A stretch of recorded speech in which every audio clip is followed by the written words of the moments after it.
목사님 너무 수고하셨고요. 깜짝 놀랐습니다. 뭐 완전 전문가, 우리 박규태 집사님이 미대 나온 남자 아닙니까? 그 여러분 밴드에 올려있는 거 보세요. 그 모자와 이게 완전 그 아우라가, 이야, 그 정말 전문가의 손길이 닿아서 지금 저 뒤에 보면 전시를 다 해놨습니다. 그래서 여러분들 우리 교회학교 어린이들 또 청년들이 해놨는데 기가 막혀요. 기가 막혀요. 제가 아까 박규태 집사님한테 이거를 그냥 여기다 오늘만 하지 말고 여기다 안에다가, 여기 낮에 이렇게 커피 마시러 오시는 분들이 계시거든요. 그분들 보라고 좀 전시를 좀 해놓자. 그리고 그 밑에다가 가격을 좀 써놓자. 가격은 내가 써놓는 거예요. 너무 참 뜻깊고 아주 좋은 시간이었고, 우리 교회도 우리 다음 세대들이 이렇게 손주들, 또 여러분들의 자녀들 이렇게 있으니까 우리가 관심 많이 갖고 정말 이들을 위해서 기도도 해야 되고 후원도 해야 되고 하는 책임이 또 우리한테 있다는 사실. 그러니까 여러 명이 필요한 것 같지만 사실 제대로 된 한 사람이 있으면 되는 겁니다. 우리 교회에서 갑이나 인물이 나오면 되는 거야. 주님의 사랑, 그죠? 그게 인물이죠. 뭐 다른 게 아니라 주님의 사랑, 주님을 사랑하고 주님의 사랑을 입은 우리 교회학교 자녀들이 많이 나오기를 바랍니다. 여러분 그렇게 기도하고 계시죠? 네. 저는 지난주에 우리 이명희 목사님들과 함께 좋은 여행을 다녀왔습니다. 아마 다음 달에 우리 마지막 주에 우리 뉴스를 통해서 더 깊은 그러한 설교를 들으실 수 있을 거라고 생각하고, 저도 제 개인적으로 굉장히 뜻깊은 그러한 여행이었습니다. 또 여행이라고 하는 게 친한 사람끼리 여행 갔다가 올 때는 싸우고 와요. 부부간에도 신혼여행 가서 싸우는 경우가 있기 때문에, 그래서 우리 목사님 내용과 그래서 우리가 이렇게 같이 와서 함께 예배를 드릴 수 있다는 거 우리 교우님들의 기도와 또 사랑 덕이 아닌가 생각을 합니다. 오늘 부활에 대한 말씀 여러분까지 제가 증거를 하려고 하는 게 체화된 부활이라고 하는 제목으로 말씀을 증거하려고 합니다. 예수님께서 부활하시고 제자들에게 나타나십니다. 특별히 공감복음 중에 요한복음은 아주 특별한 메시지를 담고 있습니다. 예수님께서 2번 제자들 앞에 나타나셨다 하는 겁니다. 우리가 읽진 않았지만 19절 말씀 한번 여러분 보세요. 19절 말씀 제가 한번 읽어보겠습니다. 이날 곧 안식 후 첫날 저녁 때에 제자들이 유대인들을 두려워하여 모인 곳에 문들을 닫았더니 예수께서 가운데 서서 이르시되 너희에게 평강이 있을지어다. 이 말씀하시고 손과 옆구리를 보이시니 제자들이 주를 보고 기뻐하더라. 안식 후 첫날이 어느 날입니까? 바로 주일이죠. 예수님께서 부활하신 날, 부활하시고 부활의 몸으로 예수님이 제자들을 찾아오십니다. 부활의 목격자, 첫 목격자는 막달라 마리아라고 요한복음에는 말씀하고 있고, 그리고 제자들이 그 말을 듣고 나서도 믿음이 없었던 건지 너무 무서움에 쌓였던 건지 문들을 죄다 닫아버렸어요. 여기 문들이라고 표현이 되어 있는 19절에 있는 말씀이 문들이잖아요. 그러니까 있는 문들은 다 틀어막은 거예요. 너무너무 무서워서, 두려워서, 걱정이 돼서. 왜 그렇죠? 우리의 스승이신, 우리가 모셨던 바로 그 예수님의 존재가 로마 제국에 의해서 무참하게 부정당한 사건이 십자가 아닙니까? 예수님의 삶이 그냥 우리가 4대 성인분들 보면 다 자연사를 하셨잖아요. 다 천수를 누리고 가신 분들인데, 우리가 구세주로 믿는 예수님은 자연사를 하신 분이 아닙니다. 예수님은 살해당한 겁니다. 죽임당한 어린 양이지 그냥 나이가 들어서 죽은 어린 양이 아니에요. 죽임, 한참 꽃다운 그 나이에 죽임을 당한 어린 양 예수. 그 예수가 나의 구세주라고 우리는 믿는 사람들 아닙니까? 그 예수님이, 그 존재가, 예수라고 하는 존재 자체가 부정되는 사건을 체험하는 거예요. 예수의 존재는 있어서는 안 돼. 예수의 존재가 부정당하는 순간 예수님을 따랐던 제자들의 삶 역시도 세상으로부터 부정을 당하는 거죠. 얼마나 무서웠겠습니까? 얼마나 두려웠겠습니까? 혼란스러웠고요, 당혹스러웠고요. 그러기에 그들은 모든 문들을 틀어막아 세상으로부터 단절, 스스로를 고립시키는 겁니다. 예수님이 죽음을 당하고 나서 그들은 할 수 있는 것이 문들을 틀어막는 일밖에 없었어요. 여러분, 두려움에 사로잡히면요, 사람이 한 발자국도 나갈 수 없습니다.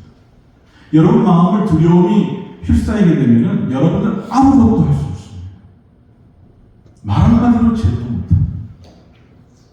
뭔가 할 것 같지만 그것이 되어지지 않습니다. 제자들은 아무것도 할 수 없고 혼란 그 자체에 있는데 그 밤에 예수님이 그곳에 서 계시다. 어떻게 서 계셨는가? 그건 우리 알 수 없습니다. 예수님이 분명히 몸으로 계셨을 때는 시공 안에 갇혀 계셨던 예수님입니다. 그러나 부활하신 예수님은 두려워하는 제자들 가운데 서 계시는 거예요. 이건 우리가 어떻게 이해할 수 없는 그러한 차원의 얘기죠. 그리고 예수님께서 하신 부활 후의 첫 일성이 뭡니까? 너희에게 무엇이 있을지어다? 평강. 샬롬. 헬라어로 보면은 에이레네 이렇게 됩니다. 평강, 평화를 부활하신 예수님이 제일 먼저 두려워하고 있는 제자들에게 하신 첫 번째 말씀입니다. 그 말씀을 제자들에게 하시고 나셔서 그 다음에 예수님께서 손과 옆구리를 보여주십니다. 그렇죠? 우리가 20절 말씀 보면 읽진 않았지만 이 말씀하시고 손과 옆구리를 보이시니 제자들이 주를 어떻게 했다? 봤다는 거예요. 보고 기뻐했다. 이게 이제 첫 번째 요한복음에 나타난 부활하신 주님의 첫 번째 나타나신 제자들에게 나타나신 모습입니다. 그리고 오늘 읽었던 말씀 24절 이하에 보게 되면 또 한 번에 주님께서 제자를 찾아주시는데 26절이 바로 그 말씀입니다. 우리 이번에 한번 같이 읽어볼까요? 시작. 여대를 지나서 제자들이 다시 집안에 있을 때에 도마도 함께 있고 문들이 닫혔는데 예수께서 오사 가운데 서서 이르시되 너희에게 평강이 있을지어다 하시고. 자, 두 번째 예수님께서 제자들이 있을 때 찾아오십니다. 19절과 26절에 무슨 차이가 있나요? 변하지 않은 게 뭡니까? 제자들은 다 어디 있는 겁니까? 집 밖입니까? 집 아닙니까? 집 안에 있습니다. 그리고 19절의 문들은 다 틀어막은 것처럼 26절에는 그 문들을 어떻게 했습니까? 그 문들이 닫혀져요. 변화가 있습니까? 없습니까? 변화가 없습니다. 예수님께서 부활하신 예수님이 나타나셔서 예수님의 손과 옆구리를 보여주시는 예수님. 보겠다고 한 사람 아무도 없어요. 근데 예수님이 먼저 보여주셨어요. 그러니까 제자들이 그거를 봐요. 여러분, 이 봄의 계절에 이 봄이라고 하는 말이 본다는 뜻도 있습니다. 보는 거예요. 여러분, 요즘 우리가 볼 게 많아요, 적어요? 볼 게 너무 많죠. 하나님의 이 거룩한 숨결이 이 죽은 것 같은 이 자연을 다 깨어나게 하고 있어요. 어느새 우리 지금 이 뒤에 보면 다 파란색들 돋고 조금 있으면 여러분 우리 잎합나무가 하얗게 아름답게 또 필 거 아닙니까? 볼 게 참 많아요. 여러분 많이 보시길 바랍니다. 옆 사람도 한번 이렇게 좀 쳐다보세요. 볼 게 많아요? 볼 게 없어요?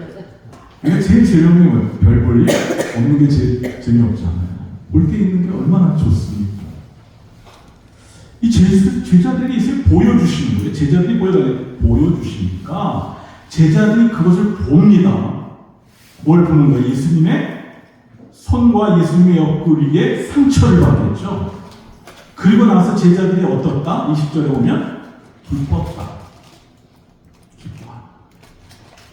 근데 이 기쁨이 있습니다. 기쁨이 있고 나서 그리고 나서 예수님께서 제자들에게 하신 말씀이 다시 한번 또 평강을 얘기하시고 내가 너희를 보낸다 말씀하시고 숨을 내쉬면서 성령을 받으라 말씀하십니다. 그리고 네 죄든지 사하면 사여줄 것이요 네 죄든지 그대로 두면 그대로 있을 것이다. 이 말씀을 하십니다. 이게 지금 나와 있는 19절서부터 23절 오늘 읽었던 그 24절 전반부의 얘기입니다. 자, 부활하신 주님 만났습니다. 주님의 손과 옆구리에 난 상처를 보았습니다. 그것을 보고 나서 제자들은 기뻤습니다. 그리고 나서 예수님의 부탁의 말씀을 듣습니다. 죄 사함의 권세를 우리에게 주신다는 거예요. 죄를 용서하는 그 권세가 너희들에게 있다는 겁니다. 죄 용서는 누구만이 할 수 있습니까? 하나님만이 하십니다. 근데 이 놀라운 권세를 제자들에게 주시면서 너희가 세상에서 해야 될 일이 뭐냐? 죄를 용서하라.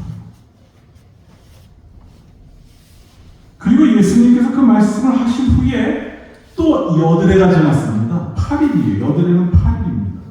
8일이 지나고 나서 그리고 제자들의 모습은 변했습니까? 변하지 않았습니까? 아까 우리가 26절에 읽은 말씀처럼 그들은 집안에 그대로 있었고 그들의 모든 문들은 다 닫혀있는 상태. 전혀. 근데 뭐가 달라졌습니까? 한 사람이 한 번은 없었고 한 번은 있습니다. 누굽니까? 이름이? 도마입니다. 여러분 집에도 다 도마 있죠? 도마.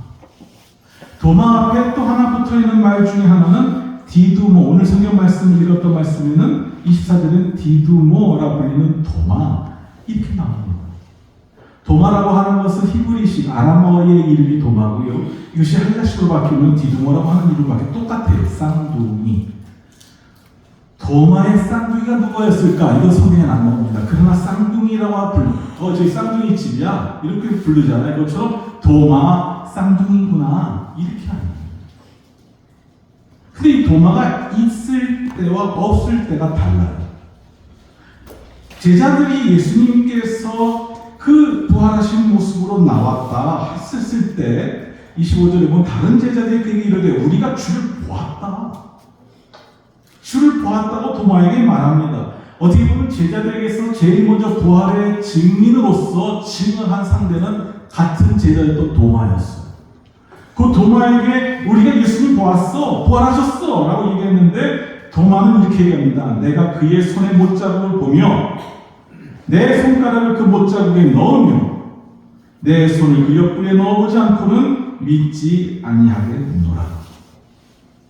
우리는 이 말씀을 가지고 의심많은 제자 도마, 의심많았기에 나중에 예수님으로부터 보지 않고 믿는다가 더 못되다고 책망을 받았던 제자 쯤으로 생각하기가 쉽지만 사실 이 도마라는 인물은 대단한 인물입니다. 예수님께서 나사로를 내가 그를 세워주러 그를 고쳐주러 가야겠다 하고 유대 땅에 들어가려고 할 때 그 유대 땅은 요한복음 10장에 보게 되면 예수님을 돌로 쳐서 죽이려고 했던 그런 땅이었습니다. 신성 모독을 한다고 하는 이유로 예수를 돌로 치어 죽이려고 했던 그 땅에 예수님이 나사로가 있고 그 땅에 들어가서 나사로를 만나겠다고 했을 때 모든 제자들이 예수님 들어가면 죽어요. 그들은 우리를 향해 돌을 던질 겁니다. 예수님만 죽는 게 아니라 우리도 돌 맞아 죽습니다. 그때 도마가 나서서 이렇게 얘기합니다. 우리도 주와 함께 죽으러 가자. 여러분, 이런 사람 하나 있으면 얼마나 좋겠어요. 제가 지난주 설교할 때 그 사람을 가졌는가 그걸로 설교를 했잖아요. 내가 죽음의 자리에 갈 때 나와 함께 죽으러 가자 할 수 있는 사람이 있으면 얼마나 좋겠어요. 도마는 그런 사람이었어요. 도마는 예수님과 함께 죽으러 가는 그 자리에 내가 가서 그곳에 가서 예수님 함께 하겠다고 아주 예수님에게서 정말 든든한 그런 사람이었어요. 내가 가는 길을 너희도 가겠냐 하고 물으실 때 주님 가는 길을 우리가 어떻게 알겠습니까? 그 길을 우리가 모르죠 라고 할 때 그 유명한 예수님의 말씀 내가 곧 길이요 진리요 생명이다. 도마의 말이 없었으면 그 말이 안 나왔을 수도 있어요. 도마는 진리에 대해서는 냉철했고요. 내가 진리라고 믿는 것에 대해서는 굉장히 과감했고 용기 있던 사람입니다. 아무도 쭈삣쭈삣 말하지 못하고 있을 때 도마라고 인물은 나서서 예수님과 다이를 해서 일본 갖고 오니까 일본 말씀이네. 예수님 그 길을 내가 어떻게 합니까? 그때 예수님의 그 유명한 말씀을 받아낸 사람도 도마입니다. 그리고 오늘 성경 말씀 보게 되면 부활하셨대 카드와 통신들이 있습니다. 제자들 모두가 봤다. 너도 봤어 나도 봤어. 도마는 못 본 거예요. 그러면은 그냥 도마도 봤어? 그랬어? 예수님 부활하셨대? 그럼 예수님 부활하셨나 보다. 이러면 좋겠는데 도마는 그 선을 넘어갑니다. 그냥 내가 보지 않고는 난 못 믿겠는데 정도가 아니라 내 손가락을 그 속에 넣어봐야겠다는 거예요. 여러분 만약에 상처가 났는데 여러분 상처난 곳을 누군가가 손가락으로 넣어보겠다. 이지영 집사님 날 보고 있으니까 누군가 집사님 상처에다 손가락을 찔러보겠다는 건 어떡하겠어요? 뭐 이런 그죠? 혐오스럽겠죠. 내가 진짜 아픈데. 여러분 제가 예전에 한번 생발을 앓은 적이 있어요. 엄지발가락에 이게 발톱이 파고 들어가가지고 그 여름에 샌들을 신고 다닐 때인데 거기다 붕대 이렇게 묶고 이렇게 다녔는데 이게 피고름이 날 정도로 아팠어요. 제가 서울에서 이렇게 있을 때는 그날따라 사람이 많은 거여서 제가 가방을 앞에다 놓고 이제 서서 가면서 가급 쪽 요 발을 밟지 말라는 뜻으로 무릎 쪽에 가방을 대고 막 사람들이 충무로에서 밀려오는데 어떤 아가씨가 하이힐로 사정없이 그냥 제 발을 밟은 거예요. 딱 그 부분. 야, 내가 그때 전도사였는데 정말 믿더라고요. 자지러지겠다. 여러분 본능적으로 우리 상처를 감추려고 하고 상처를 내가 끌어안으려고 하지 이것에 손가락을 넣어보겠다는 인간이 있으면 그 인간은 진짜 인간 됨됨이가 이상한 사람이거나 굉장히 혐오스러운 사람이죠. 근데 이 도마가 그 얘기를 하는 거예요. 예수님 상처에다 내가 좀 넣어봐야겠어. 내 손의 일부를 그 속에다 집어넣어야겠다는 거예요. 좀 혐오스럽고 숨짓한 그런 모습까지 듭니다. 그러나 이것은 도마가 갖고 있는 진리에 대한 확신에 대한 자기 나름대로의 고백이에요. 그 진리, 하나가 통신의 진리, 예수가 부활했다고 하는 그 사건에 대한 그 진리는 나와 상관이 있으려면 내 몸에 들어와야 돼. 내 몸이 체화해야 돼. 내 몸이 그것을 느껴봐야 돼. 여러분, 인지과학이 발달을 하면서 이 뇌와 이 마음과 이 몸 따로따로 이렇게 갔던 적이 있습니다. 이 뇌를 연구하고 마음이 어디서부터 시작되는가 하다가 요즘은요, 인지과학이 발달되면서 체화된 인지라고 하는 표현을 씁니다. 체화된 인지. 무슨 말이냐 하면 인간의 사고와 정서가 뇌뿐만이 아니라 신체의 감각, 오감이라고 하죠. 운동, 경험, 체험, 환경과의 상호작용에 뿌리를 둔다는 거예요. 여러분 아기들이 아플 때 배가 아파 그러면은 할머니들 어떻게 줍니까? 배가 아파? 약 사 먹어. 이러니까 할머니들 어떻게 합니까? 배를 까고 할머니 손은 약손, 할머니 손은 약손 문질러 줍니다. 낙환낙환 중요한 거 아니에요. 손주 입장에서는 내가 나를 사랑하는 그 할머니의 거친 손길이 내 배를 쓰다듬는구나 느끼면서 그 안에서의 무언가 교감이 이루어집니다. 여러분 다 그런 경험 해보셨죠? 누군가 내가 어려운데 말로 그 말에 대해서 문제에 대해서 같이 공감해주면 고맙지만 따뜻하게 내 손을 만져준다거나 잡아준다거나 한번 안아줄 때 뭔가 거기서 꼭 느껴지는 게 또 있지 않습니까? 단지 머리가 아닌 몸으로, 손으로, 몸짓으로 이것이 우리의 인지에 있어서 굉장히 중요한 부분이고 마음이 어디 있냐 그럴 때 예전에는 마음은 심장 어디, 머리 어디, 뇌에 어떤 작용이 자르지만 마음은 온몸으로도 느껴진다는 거예요. 몸과 마음을 통합을 강조하는 그런 모습이죠. 내가 예수님 그 상처난 곳에 내 손을 넣어보겠다고 하면 바로 내 몸에 예수의 부활 사건을 차화시키지 않고는 예수님의 부활과 내 부활은 나는 아무 상관이 없다고 하는 것을 얘기할 수도 있습니다. 놀라운 사실은 첫 번째 도마가 없었을 때 예수님께서는 제자들에게 오셔서 그들에게 숨을 불어넣으십니다. 22절에 보면 이 말씀하신 그들을 향하서 숨을 내쉬며 이르시되 성령을 받으라. 여러분 숨을 내쉰다고 하는 것은 창세기에 나와 있는 말씀처럼 하나님께서 세상을 창조하실 때에 인간을 창조하시고 그 인간의 코에 뭐를 불어넣으십니까? 하나님의 거룩한 숨을 불어넣으십니다. 이걸 생기라고 표현하고 이 생기를 받았을 때 비로소 사람이 살아올 구실을 하게 됐다고 성경은 말씀하고 있어요. 그럼 예수님께서 부활하신 후에 제자들에게 하신 그 행동 역시도 숨을 불어넣으셨다. 두려움에 있어서 꼼짝 못하고 있었던 그 제자들을 살리는 제자들로 하여금 다시 제자되게끔 하는 새로운 창조의 삶을 예수님께서 하시는 거예요. 뭘 통해서? 성령을 통해서. 그 성령의 모습이 너희들 안에 있어야 너희가 이제 나를 제대로 볼 수 있고 너희의 부활, 나의 부활이 너희의 부활이 되는 체화된 부활이 될 수 있다는 것을 말씀하는 거죠. 그러나 8해를 지나고 한 후에 제자들에게 있어서는 예수님의 부활 사건은 기쁨은 될 수 있었습니다. 기쁨이라고 하면 기뻐하였다 하는 것은 기쁨이라는 말도 있고 찬미라고 하는 말도 있고 예배라는 말도 할 수 있습니다. 그럼 예수님 부활하셔서 부활 찬양합니다. 우리는 예수님께 살아나셨네, 사셨네, 주님까지 사셨네 할 수 있습니다. 죽음의 권세를 이기셨네 할 수 있습니다. 기뻐할 수 있죠.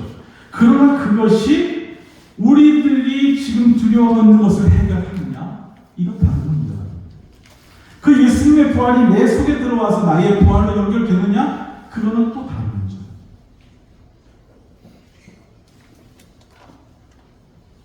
우리의 신앙은 지금 얼마나 이 신앙하고 있는 2026년도에 우리가 예배를 드리는 이 모습이 얼마나 여러분을 평안한 가운데 예배드립니까? 여러분 물멍이 뭐예요? 물멍. 물멍이란 말은 뭐예요? 물 보면서 멍 때리는 거. 불멍은 뭐예요? 불 보면서 멍 때리는 거. 여러분 설명이 있습니다. 설멍. 설멍이 뭔지 아세요? 제가 만들어낸 거예요. 설교 드리면서 멍 때리는 거예요. 그럴 수 있어요. 우리 다 그럴 수 있잖아요. 지금 얼마나 편안합니까? 누가 예수님 믿는 것을 박해합니까?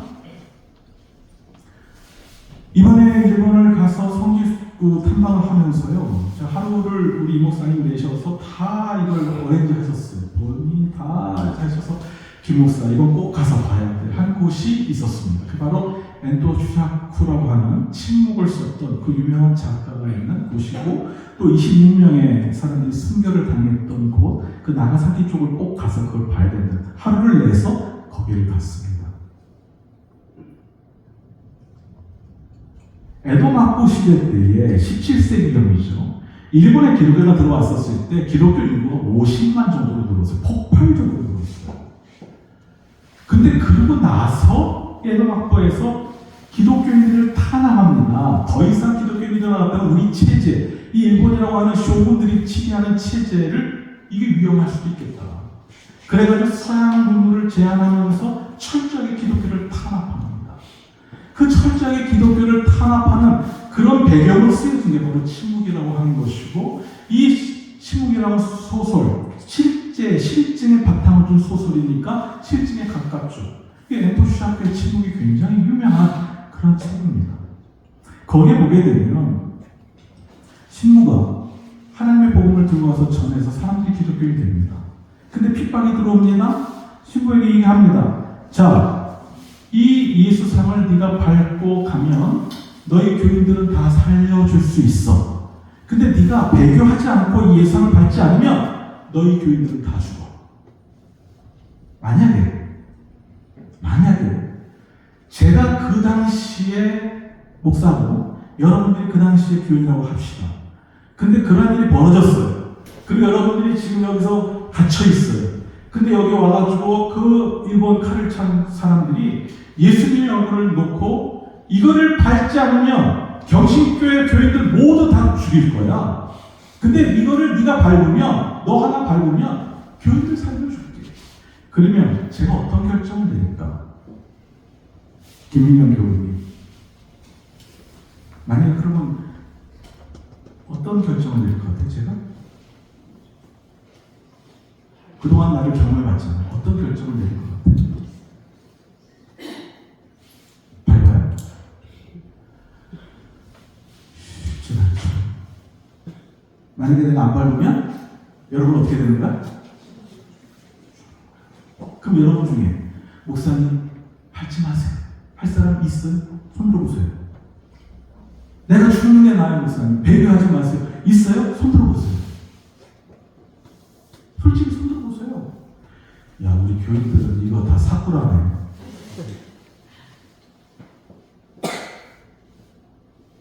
이거는 그때 가봐야 하고. 이거 쉬운 거 아닙니다. 내가 선교사로 와서 내가 예수를 증언하고 그래서 사람들이 예수를 믿었는데 그 사람들이 내가 밟느냐 안 밟느냐에 따라서 그들의 생명이 좌지우지되는 상황에서 내가 어떤 결정을 내릴 건가? 쉬운 거 아니죠. 그런 딜레마 속에 빠져 있을 때 하나님의 음성, 주님의 음성이 들립니다. 뭐라고? 밟아라. 나는 너희들에게 밟히려 세상에 왔다. 너가 나를 밟을 때 내 발이 아프면 나도 한다. 나를 밟아라. 정말 소설에 나오는 말이지만 그 말이 주는 의미가 상당히 큽니다. 예수님께서는 우리 연약함을 아시는 분이에요.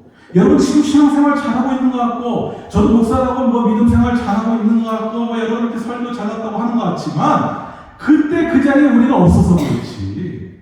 그때 그 자리에 그 17세기 일본에서 우리가 태어났다고 하고, 우리가 그때 기독교인이라면 과연 내가 가능할까?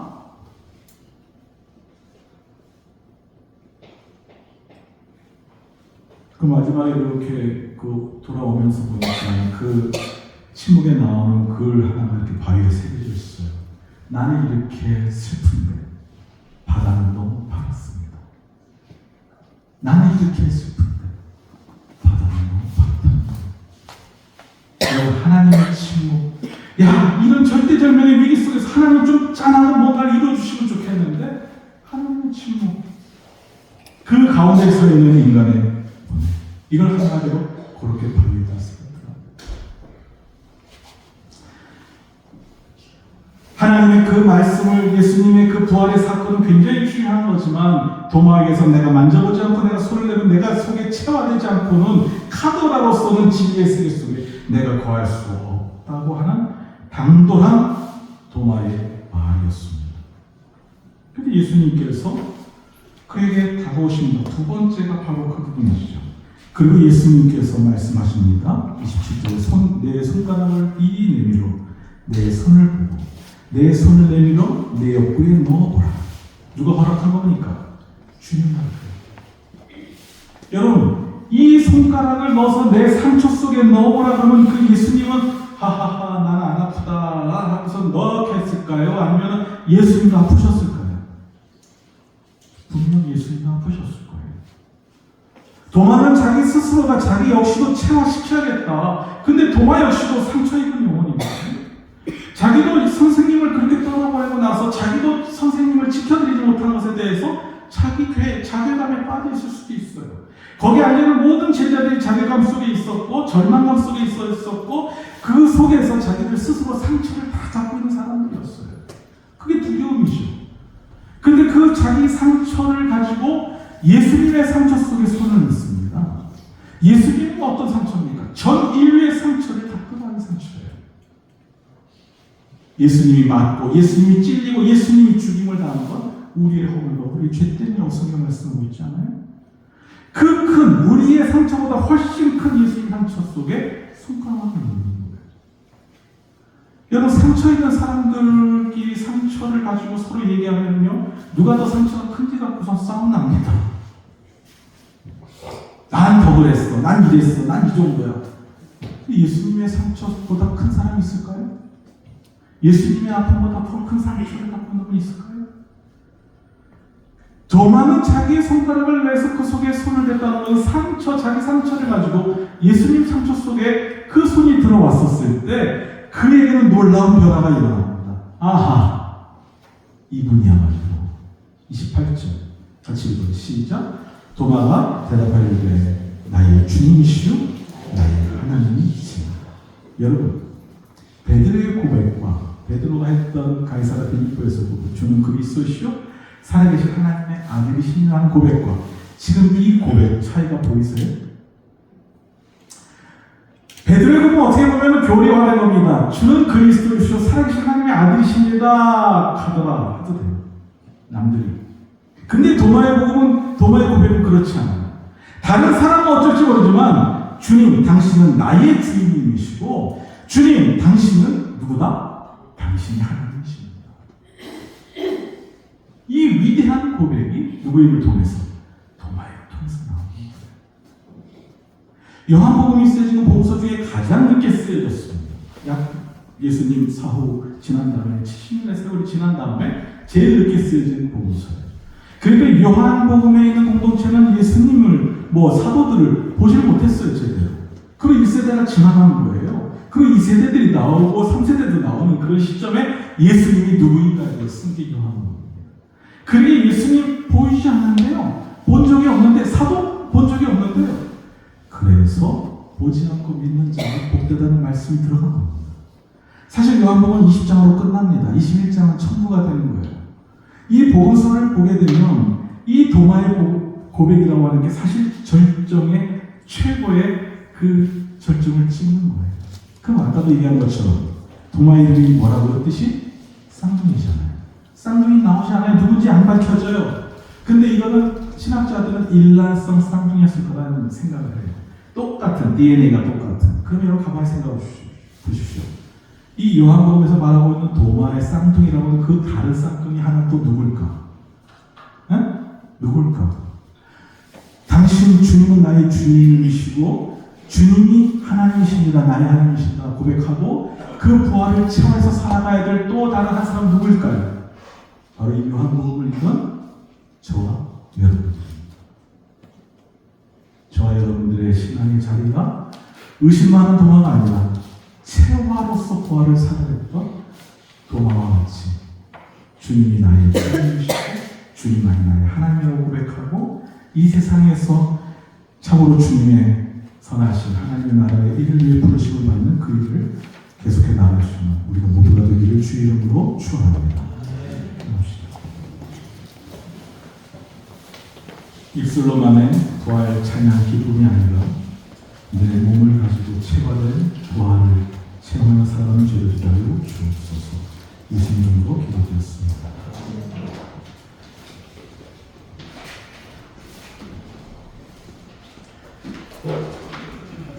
오늘 영수지방 탁성 동문 목회자 모임이 5시 행복한 교회에서 있습니다. 감사합니다.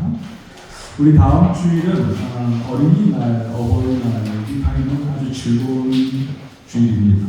다음 주일은 우리 교회에서는 가정주일로 어린이날, 어버이날을 드립니다. 제가 특별히 우리 가빈 분에게 다음 주에 사회를 부탁하겠습니다. 그래서 가빈이 사회를 드리겠습니다. 이번 주에 우리 상철 조성교수님 가정 심판이 있습니다.